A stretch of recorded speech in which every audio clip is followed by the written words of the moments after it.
Rob Van Raphorst. Welcome to MBANow. One of the things we talk a lot about at MBA is MISMO, and they recently announced that they are developing standards for conducting consumer transactions on mobile devices.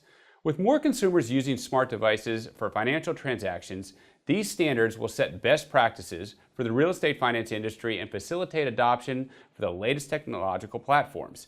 With me to discuss the new mobile standards is MISMO Executive Vice President and MBA Vice President of Industry Technology, Rick Hill. Rick, thanks for joining us. Thanks, appreciate it. Rick, can you first tell me about our latest announcement about mobile transactions?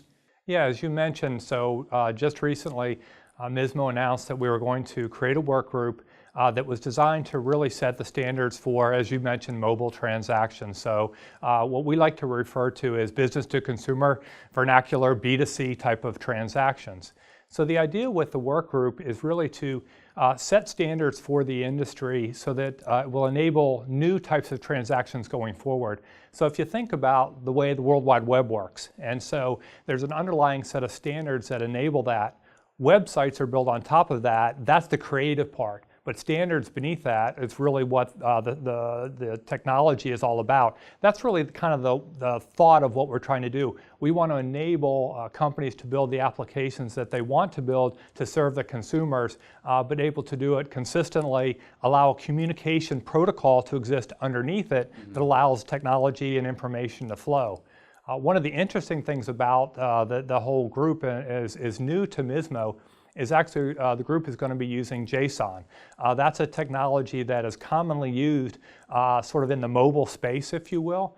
It allows for smaller payloads of information, very rapid. So if you think about how a phone works and you click it today, you get a very quick response on something. And really that's why JSON is going to be used in that space. You already sort of alluded to it, but crystallize why it's so important for the mortgage industry. Yeah, so if you think about what's going on in the greater world and your mobile phones and what you do today versus what maybe you did many years ago, consumers are really demanding now, right? Have it now on my device when I want it. And so mortgage is no different than that. And so if you think about all the services that we provide, there's a demand for really being able to see something on your phone. Examples might be, I want a text message that tells me the status. So can I get a text message very quickly? Okay, can I log into something and see my status on a loan? Can I order a service?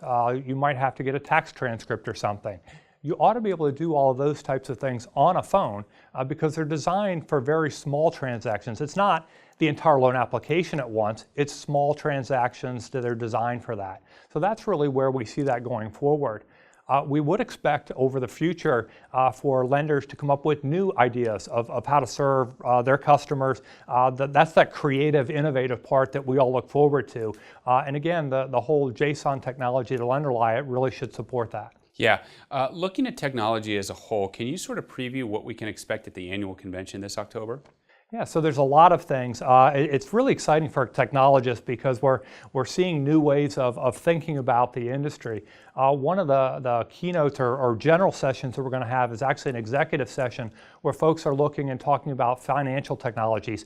We commonly refer to it as fintech, right. But the term is actually financial technologies. What does that mean as we go forward? What is possible with the use of some of these new technologies? Just recently, the Treasury issued a paper that came out that actually talked about what the role of financial technologies is going to be. So we do expect that they'll talk about that. Also, the OCC recently came out and announced that they were going to offer charters for fintech companies.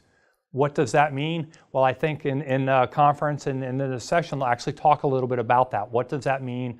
What companies might potentially try to apply for something like that? Yeah. Some other things that we're going to go over, digital mortgage. So digital mortgage really encompasses a lot of this. When we talked about the whole business to consumer thing under MISMO, it's really how do we serve the consumers holistically in ways that they want to be served anytime, anywhere, any device. So kind of think about that. And so we'll have a whole session that talks about the opportunities associated with that, but also challenges, because there are challenges to trying to do something. And every business model will be a little bit different there. So some companies will want to do something one way, others may want to do it a different way. Finally, what we've got is a session on predictive analytics. And that's really where you can use big data to try to look at things that might allow you to target who you might market to, or who your new consumers might be, or sort of how you serve someone. So that's going to be a very interesting thing also. One thing I should also mention, though, is we will have a number of events in our side stage, and so that's in our hub or our expo hall. And so that's a great opportunity to, in 15 and 30-minute snippets, to hear a little bit about how certain companies are doing things, or a certain topic is being addressed. And also gives you the opportunity, once you've seen that, perhaps to go and visit some of the vendors that are in the hub that really might have a service that serves somebody.